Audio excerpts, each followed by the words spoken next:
Hey y'all. The lighting. Oh, I'll lean over here. I'm coming at you a hot mess. It's at the end of my day, and I am all windblown because I want you guys to know that it is 65 degrees here in Oklahoma, and that makes for one happy girl and some much needed weather after the last 2 weeks that I had. There's just something about the sun that it energizes me and puts a spring in my step, and I have to have the sunshine. I have to have it. And after rain and gloom and doom, today is the first day that I feel normal. I wanted to get on here and give you an update on Mandy, and I'm going to try to get through this without crying. It was a long 2 weeks. She was very sick, and at the end of it all, we had to put her down. Long story short, Mandy's my dog, for you guys who don't know. And before anybody says, well, it's just a dog, you lost your dog, she wasn't just a dog. We were soul connected. She was my girl.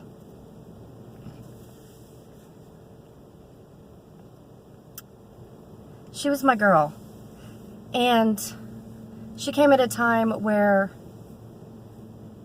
God knew I needed her, and she needed me. And she would have been 5 years old in January. Anyway, long story short, she ate something that she shouldn't have in the backyard or the trash. We don't know. She got what we thought was garbage gut. They put her on antibiotics and anti-nausea medicine, and she just kept going downhill and kept going downhill. I took her back to the vet a few times, and the vet finally said we need to open her up. And he opened her up, and something was twisted up in her intestines, and it was tearing up her intestines, so he had to cut out 14 inches of her intestines and then sew them back together. Survival rate's very low.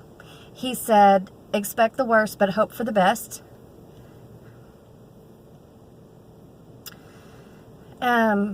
She had her surgery. Shane and I went and got her and took her. That was at the vet. And then Shane and I got her and transported her in the Jeep to the emergency animal hospital, where they kept her for 2 days.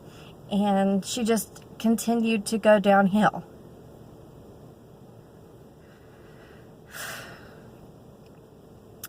After 2 days, the vet called me and said, it's time. And there was no hope. There was nothing else we could do. So, without giving you details because I can't handle it, we went up to the emergency animal hospital where she was, and I held her in my lap while they put her down.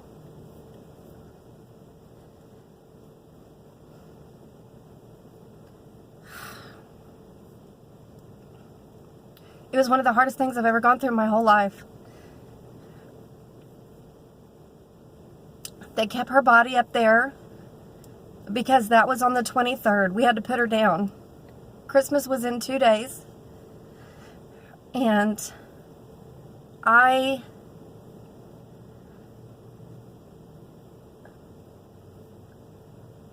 couldn't put her down and bring her home the same day because my nerves couldn't take it. I had presents to wrap and dinner to cook and Christmas to get ready for, and families coming in. And so I had them keep her body up at the emergency animal hospital until the day after Christmas. The day after Christmas, my mom went home, and all the kids were still at the house, all 4 of our kids. And we went up and got her body and put her in the back of the Jeep. We brought her home, and we buried her in the backyard near the azalea bushes, which was her favorite place where she loved to lay. I'm assuming it was her favorite place. Anytime it would sprinkle or it was hot outside, she'd get under those azalea bushes and curl up, and I caught her under there several times taking a nap, just, kind of shelter. So we buried her over there. Give me a minute.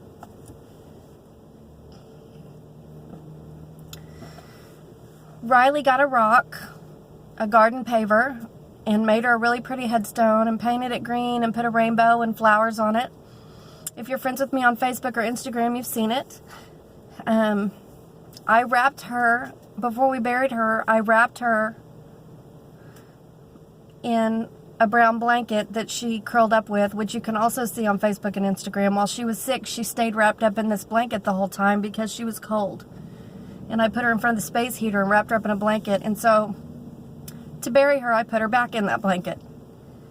And she's right in the backyard. And we had like a real little memorial service, and my husband spoke over her, and we all broke. Me and Shane and all 4 of the kids just lost it. We all just lost it. And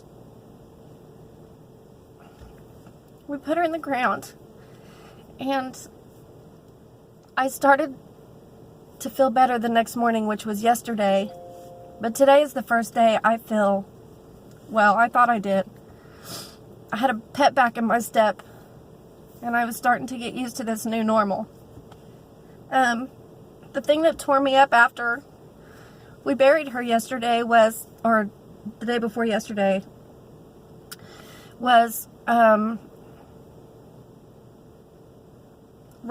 was Mandy, and my other 2 dogs are Kips and Roscoe. Mandy and Roscoe had a litter of puppies 4 years ago. And we kept one, and that's Kips. So Mandy's gone, so that leaves Roscoe and Kips. Roscoe is Kip's daddy. Well, you can also see on Facebook and Instagram Roscoe and Kips, you know, sniffing around her little headstone is what we call it. And they know she's out there. But, you know, dogs aren't human, so they're smart, but they're not as smart as we are. Well, last night, me and Shane were watching TV and hanging out with the 2 dogs, and Kips was wandering all over the house. He was just walking all over the house, and he never does that. And I know he was looking for his mama. I know he was. Because they always played. Mandy and Kips always played and wrestled and jumped and ran around together, and he was wanting to play, and his mama wasn't there to play. And that broke my heart. That broke my heart. And so I told Shane, I said, you need to get down there in the floor and wrestle and play with him because he's looking for his mama. And Mandy was I was her person. Shane is Kip's person. And so he got down and played with Kips and made him feel better. And he's been taking both the dogs for rides in the car. And we've just been trying to help them to get adjusted and take their mind off of Mandy being gone. It was like they lost their wife and their mother. Also, we buried Mandy. Sorry guys, my nose is running. We buried Mandy the day after Christmas on December 26th, which was also Kip's birthday. So we had to put his mama in the ground on his 4th birthday. It probably didn't mean anything to him. He's a dog, but it really affected all of us. It really did. So I was going to try to just give you guys an update and not get all twisted up about it, but apparently I'm not there yet. So that's an update on Mandy. It was real hard to deal with over the holidays, but you know, I sometimes I write down my prayers and I ask God to save her, and he didn't answer that way. But I had also said, you know, you created her. I told God, I said, you created her. So if it's time for you to take her back, I understand, but I'm not ready to let her go. But I told him, I said, thank you for the 5 years that we had with her, and thank you for choosing me to be her person, to be her mom. And, well, that's it. So I didn't get to keep her, and I'm not mad at God about it. You know, the good Lord gives and the good Lord takes. So, anyway, that's the story on Mandy. I am so sorry I broke down. I thought I could tell you guys this story without crying, but I don't know if I will ever be able to. I still cry when I talk about the baby that I lost almost 24 years ago. when I was 5 months pregnant. I can't get through that either without crying. So it may never go away. But that's okay. Tears are healthy. So